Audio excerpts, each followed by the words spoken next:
Hi, I'm Sally Glainer, and this is Palm Coast Primetime. Hey, this is Danielle Anderson. We are here at the Golden Lion. They're kicking off the Songwriters Festival here in Palm Coast, and it's a phenomenal crowd. Everybody's turned out to see what's going on, and the best part, tonight is free. So we are here with Aubrey from Nashville. Aubrey, why did you want to be here in Palm Coast tonight? I am a Florida girl. I grew up in Dunedin on the other coast, so anywhere where I can play music by the ocean and on the sand, that's the glamorous life for me. So we're really excited to welcome all the songwriters and festival folks here this weekend. Are there any particular songs that you've written or that you especially love people will know? Oh, of mine? So Saltwater Gypsy is kind of my most popular, familiar song. It was my first song to go on CMT, and the song's about traveling around Florida and booking shows by the beach so I could play places like this, exactly like this. I call it my mermaid song, so check out Saltwater Gypsy. That's awesome. And so is this your first time in Palm Coast? It is, yes. Although apparently I told my parents I was coming here, and they said that we vacation here when I was really little. So I'm like, all right, well, I need to come back now that I can drink a margarita. I'm like. So anything that you're particularly looking forward to this weekend? All of the musicians and songwriters. I feel like it's also a little bit of a reunion for a lot of Nashville, the songwriting community. When you escape to get out of the city and come to a beautiful place like this, we all get to kind of rejuvenate ourselves as songwriters and maybe even collaborate more. And I'm excited to hear a bunch of great songs.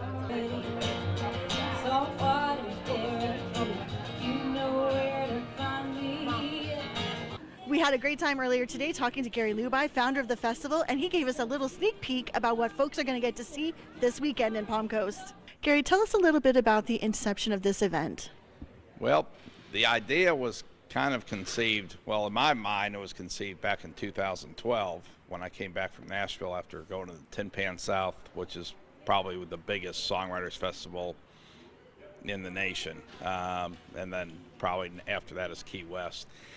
And but in 2017 we hosted at Canopy Walk Condominium Association kind of a community function where we had Tom Shepard and Coley McCabe Shepard perform, and kind of did what we do at the Songwriters Festival, and that is they tell the stories behind the songs that they wrote and then perform them for people. And so with that, what ended up happening was I had David Ayers there and John Walsh, and we started talking about, okay, now the light bulb's coming on for them in terms of what this might be, and that my crazy idea may not be that crazy after all. And so we started and really laid the groundwork in the fall of 2017 for what would be the first festival in May of 2018. Tom really helped us get, and Coley, they got us 7 other great hit songwriters. And very quickly we started to become known as a place where the hit songwriters go very early on. And in 2019 we went to 14 writers. If hanging out with Nashville songwriters is on your bucket list, head over to palmcoastsongwritersfestival.com and nab yourself a ticket before they're all gone. Stay tuned, there's more primetime to come. Vanilla Ice's Little Smiles charity event at the Bronx House of Pizza on A1A in Palm Coast was a sold-out event, as attendees patiently waited for the arrival of Vanilla Ice and his entourage. Vanilla Ice signed autographs and took pictures with his fans in the parking lot before the show, and then focused his attention on Jacob, one of the recipients of the Little Smiles charity who made the long trip to see the Vanilla Ice show. TV show, you watch us on TV, you see us building houses and stuff. But you're a fighter, huh? Your dad told me you're a fighter. You're a fighter, you ain't giving up. The crowd ordered food and drinks to contribute to all the proceeds of the evening's sales to the Little Smiles charity event. As the audience gathered by the stage in anticipation of Vanilla Ice's performance, he came out and lit up the crowd. Oh yes! Separate and listen. Ice is back with a brand new adventure. Something grabs a hold of me tightly. Flow like a harpoon daily and nightly. Will it ever stop? Yo, I don't know. Turn off the lights, huh? And I'll glow to the extreme. I rock a mic like a vandal. Light up a stage and wax a chalk like a candle. Dance. Rest a speaker that booms. Killing your brain like a poisonous mushroom. Deadly. When I play a dope melody. Anything less than the best is a felony. Love it or leave it. You better gain weight. Better hit the bullseye. The kid don't play. If there was a problem, yo. Check out the hook when my DJ revolves it. Ice, ice. Let me hear you. Who's in the house? This this is the leader of it all right here. Biggest heart out of all of us here. This is my man Chip from Little Smiles. Came up from Palm Beach with us. He is the biggest heart. Oh, honestly, man, I'll tell you. Bed race all the way to Wheel of Fortune. I tell you, we do a lot because this guy does a lot, and these kids, if you see it, you know, we see it. We see it in the hospitals. We see these kids, and the main goal is to have them smiling. So that's why we call this the Smiles Are Contagious event. It's a wonderful thing what you're doing. Thank you, guys. I can't believe so many people out here. This is kind of a sleepy town, I thought, you know, and I was like, Sunday night. Sunday night. oh my gosh. There's a big percentage from New York. Really? Yes. Unbelievable people. It came from Alabama, Minnesota, Texas, New York, Connecticut, and came for a great time, but a great cause. They all knew. And Bronx House Pizza, I can't say enough great things for them.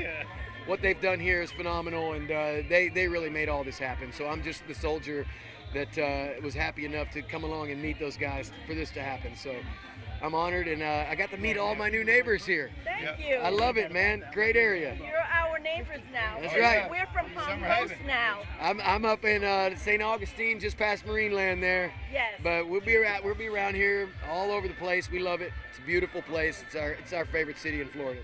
If that piqued your interest, wait till our next story. As the Cowboys prepared their gear for the bull riding at the 67th annual Cracker Day, the audience gathered for the grand opening ceremony. Afterwards, they brought out Cracker Day Queen Lacey Westbrook, who was given the Cracker Day Ribbon of the Year.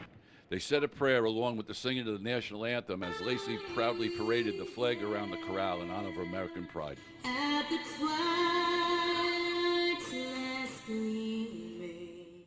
There was some well-performed junior bull riding and some great fun for children during the chicken chase. Afterwards, we got a chance to talk to Lacey on her thoughts of being this year's Cracker Queen. So what does it mean to you to be the queen of the Cracker Day? And how is it going to benefit your future? It means everything to me, only because I've grown up here my whole life, and so has my family, and everybody that I know has been in Benella their whole life. So as a kid coming out here, watching everybody being in the arena as Cracker Day Queen, getting crowned, having a sash and all that, I've always looked forward to it. And then my best friend had Cracker Day Queen last year. She had that title. So then I decided to follow and get it this year. And it benefits me in my future because I can put it on my resumes for college or anything, since I'll be graduating next year of high school. I can put on my college resumes, just shows that I took a little more responsibility with my time, and I took the initiation to just take a step forward and say, hey, I'm going to do this, and I accomplished this. One of the spectators, Mary Lou Grierson, described today's atmosphere at the event. It's been an exciting day. We've got a fantastic weather out here today for our Cracker Day event this year.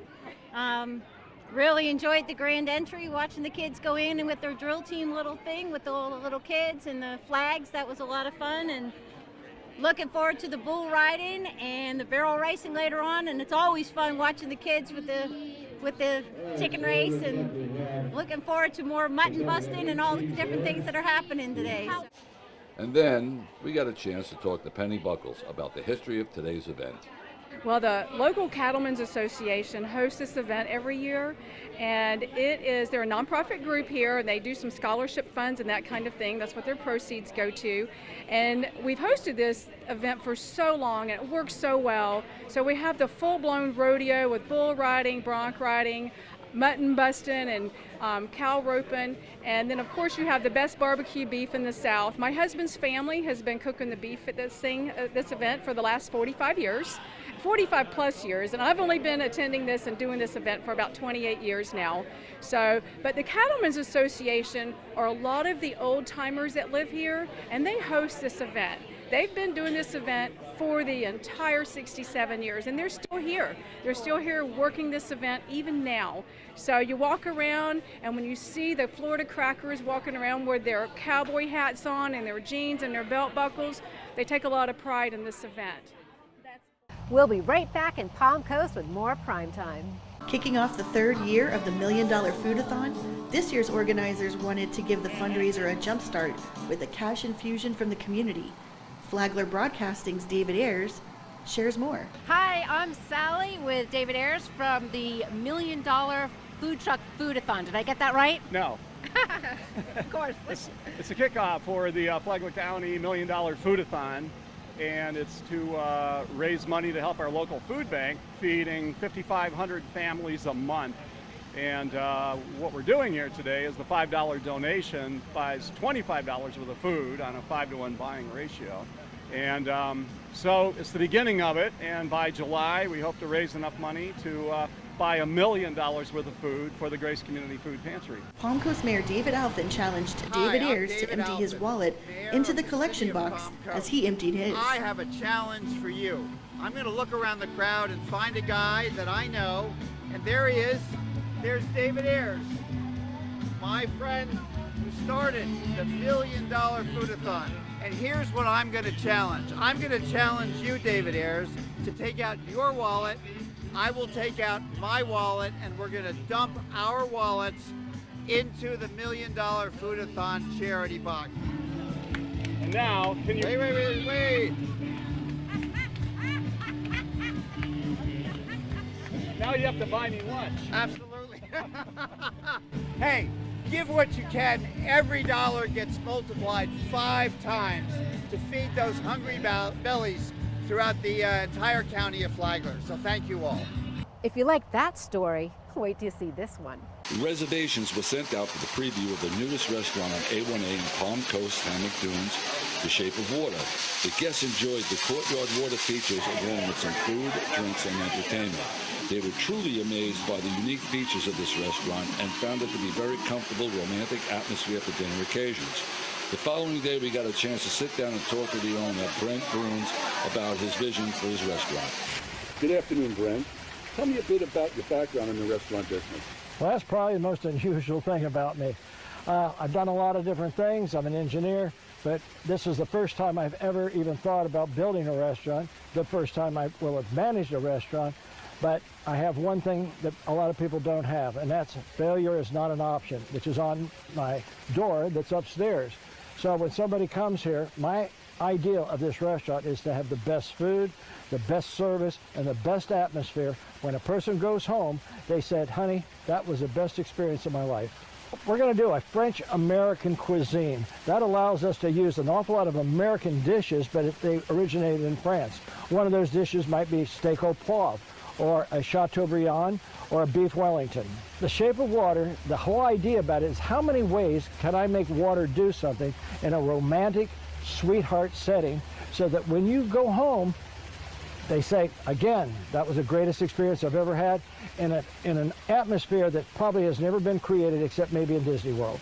We're at 5047 North Ocean Shore Boulevard, which is the same as A1A, and that's in what they call the hammock here. But wait, there's more. After actors set up their campsites for the weekend and quickly joined the ladies for a tea party, talking about period costumes and behavior. Civil War reenactors from the Union and from the Confederacy marched through the town on their way to the battlefield, where the Union took the day on Saturday.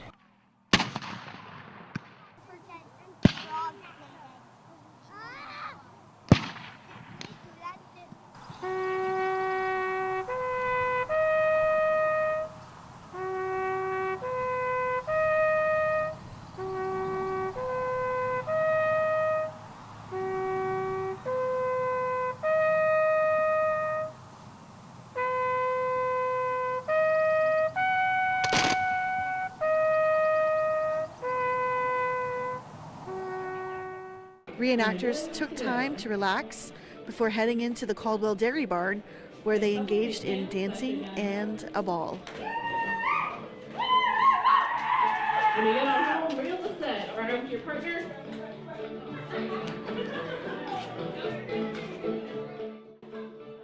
We spoke to a reenactor from McClenny, Florida. So why do you think history reenactment is such a vital part of preserving history? I think that it gives people, the reason is, first of all, we need to preserve our history. And a lot of people are not receiving education. We excluded history when they took STEM, into the school system, and they dropped history. So for this last generation, they don't have any history, and I think this is a good way for them to come and see, hey, what is this all about? I was at a reenactment about 11 years ago in North Carolina, standing there just after I retired. And I rodeoed, so I'm standing there with a cowboy hat on and, the whole button-down PRCA type look.